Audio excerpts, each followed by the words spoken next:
Greenpeace South Africa has accused retail giant Pick n Pay of failing to comply with its clean energy program launched 3 months ago. The program calls on businesses to commit to 100% renewable energy and stop using fossil fuels. Yesterday, activists staged a protest outside the company's headquarters in Cape Town. Now, for more on this story, we're now joined in studio by Penny-Jane Cooke, a climate and energy campaigner at Greenpeace Africa. Thank you very much for joining us, Jane. Thank you.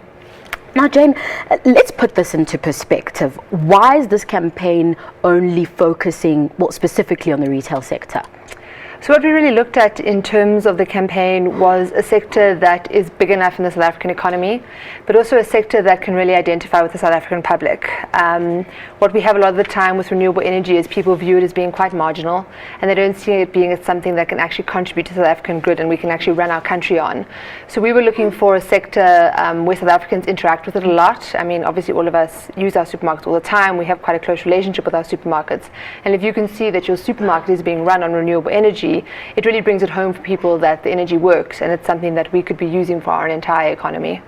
Perhaps an important thing to point out is that you have acknowledged that Pick n Pay and other retailers have started moving towards green energy, but you question the rate of progress. Are there specific goals and standards that you've set and said at a certain point in time you need to be here, and are those targets realistic? So I think importantly, we're really looking to engage constructively with the retailers. We're not saying to them that this is the line in the sand and if you don't do this by this date, then you're failing completely. But what we're also saying at the same time is that just nice words and conversations with us isn't enough. We're wanting clear action. And in Pick n Pay's case in particular, they're just not showing signs of making the transition fast enough and not showing any willingness to make that transition. So what yesterday was really about was showing them encouragement from us, but also from the South African public. We've had 2,000 South Africans independently send a letter to their CEO saying this is an issue we care about, we really want Pick n Pay to get on board, but we're just not seeing that action. So we're prepared to sit around the table and have constructive conversations around what their plans are and what the blockages are, but they really need to be open to those conversations, and at the moment it just hasn't been moving in that direction. Speaking about their plans and possible blockages, now there's always a debate about the cost of going green, for example. Is that a big reason why retailers and other big companies are struggling or dragging their feet in terms of completely going green? As you said, you want businesses to commit to 100% renewable energy, and 100% is 100%. Yeah. In Greenpeace Africa's analysis, it's not an issue in terms of financing. I mean, firstly, we need to realize that renewable energy is becoming a lot more cost competitive. So in terms of the cost of new nuclear and new coal, renewable energy is actually a lot cheaper. Also, after the payback period, it's free energy. So there are a lot of things that are in favor of renewable energy. What we're also seeing is, especially in the retail sector, if you look at a lot of the large shopping malls in Johannesburg, for example, they're all putting up solar panels because they realize the time of day when they need the energy, that's when renewable energy is supplying it, and it makes complete business sense. So for the retail sector in particular, we're beginning to see that the arguments are less and less against renewable energy and more in favor of it. And I mean, when we first started, you did mention how big and how important the retail sector is, especially in South Africa. Now, you targeted Pick n Pay specifically. What about the other big retailers in the country? Are they doing what they're supposed to be doing, or did you just start with Pick n Pay and you're going to knock on everybody else's door soon?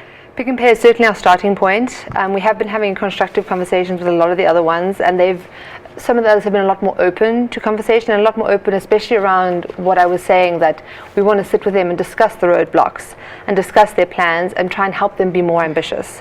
And with quite a few of them, that's kind of how the conversation's been going, a lot more so than with Pick n Pay. But that's not to say that any of them should rest on their laurels and assume that we won't be focusing the campaign on them. This is really just the first leg of the campaign where we focused on Pick n Pay more strongly. And speaking of the first leg of the campaign, now you've mentioned what they haven't been doing. What would Greenpeace do if they don't meet the demands at a specific time or the set targets? So one of the key things with Greenpeace is we're not afraid to escalate these things, and we're not prepared. We're not afraid to take that stance and really take it to the next level.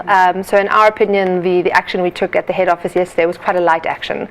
This campaign has been very light-hearted today. We've been calling it a solar romance, and that we want retailers to develop this relationship, and that's why the action was really, what we did was we delivered a 3-meter-high engagement ring. So it was our proposal to Pick n Pay.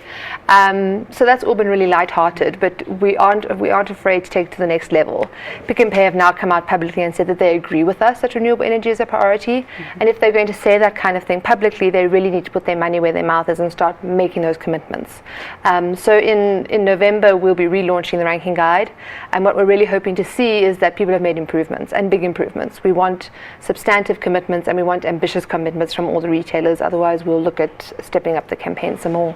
Now, let's move beyond retailers. What are you doing in other sectors to ensure that they are going green and they are also meeting set targets in terms of, renewable energy and investing in it specifically?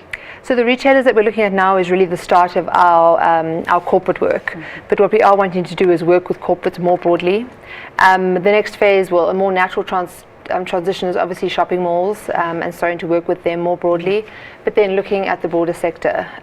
We do engage with government all the time, we're constantly talking to them, we constantly engage with Eskom, so we do look at all the different sectors. It's just that in terms of our public facing work right now, it's really the retailers that we're putting the main focus on. I want to focus on this 100% because it's a massive target. How realistic can companies reach this? And a good example would be to look at, we as a country, we're still building coal-powered fire stations, for example. There's no balance there. It doesn't correlate, really, when you look at the targets that you're setting and what we're busy building and spending money on right now. Well, I think first off, in terms of coal and nuclear, Greenpeace Africa's stance is firmly that we should not be investing in any more coal and nuclear. In terms of how renewable energy has matured and in terms of those technologies, it's not actually necessary. As I was saying earlier, it's now cheaper than coal and nuclear. The nuclear deal, for an example, is a massive corruption scandal just waiting to happen for this country. All the reports that are coming out from all sorts of independent bodies are showing that it doesn't make financial sense. It doesn't make sense for the country in terms of our energy needs. Our economy has slowed down so much that we actually don't even have the need for that energy right now. Medupi and Kusile, we realize, are a little bit of a foregone conclusion, although we still have questions about Kusile. But coal 3 and any new investments in coal are absolutely, they would be completely the wrong decision for South Africa. In terms of how polluted this country is already, in terms of the number of people that suffer on a daily basis as a result of coal-fired generation in this country, it's the worst decision that we could possibly be making. And in terms of the 100% renewable energy ask, Greenpeace does all sorts of scenario planning where we release reports that show how we could make that transition. In no time do we say we need to shut off coal tomorrow. We're saying it's a just transition to renewable energy. But if our government doesn't start embracing that and doesn't start making those investments, we won't see the green jobs, we won't see all of the potential that renewable energy really has to offer. It could offer green jobs on a massive scale, but we really need ambitious commitments from the South African government to take that forward. And in terms of business, we think they're a big player. At the COP negotiations this year, we saw business internationally coming forward and saying we recognize our role in this, we recognize how polluting we've been in the past, and we want to change, we want to transition. And there's no reason for South African business to be left behind. The technology is there, it's available. They just need to make those ambitious commitments and then start putting those funds in place to actually make it happen. Now, for the most part, you've touched a lot on engagement, both with government and business. How do we move beyond just talk shops? So sitting in rooms and discussing this at seminars and summits and actually making it happen and holding people accountable. I mean, we feel there's a really large role for the South African public. Firstly, with your buying power, people should never underestimate the amount of power they have in terms of that. If they feel that there is someone who's doing something wrong, if you boycott those things, it makes a massive impact. And I think it's holding people accountable. Our retailers are a very good example where they're quick to say things, but actually put those action plans in place to make it happen. That's where they slow down and they don't actually follow through. And if we're not watching them and we're not really putting that pressure on them, then they won't follow through with what they're supposed to be doing. So I really think it's about people, and Greenpeace is a really good example of how we will continue to put pressure on them until that action actually happens. Perhaps a good way to wrap up would be to look at the specific campaign that you're on, the retail one, how individuals in society can get involved if they want to get involved in it. Well, they should definitely check out our website. We have all sorts of initiatives happening at the moment where we're asking people, there'll be actions on Twitter where people can do online actions. We've had quite a lot of engagement where our volunteers and different activists have been going out and engaging with people in Pick n Pay stores and in all the retail stores around Johannesburg, where we're engaging with customers, we're engaging with people that work there, just to really take the message out there and to start getting more and more people engaged in the campaign. Sorry to come in there. No problem. How do they receive you guys as being in their stores? Is there hostility there, or are they very welcoming and allow you to speak to their customers?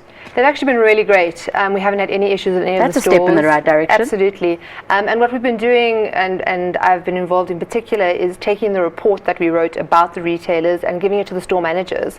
And they've actually all been really engaged. A lot of them think it's a great idea.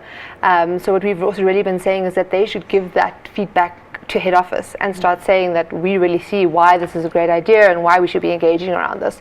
So it's been really interesting and inspiring to talk to people on the ground, but it's not being filtered up. Penny-Jane, we'll have to leave it there. Thank you so much for joining us. Thank you. That was Penny-Jane Cooke, a climate and energy campaigner at Greenpeace Africa.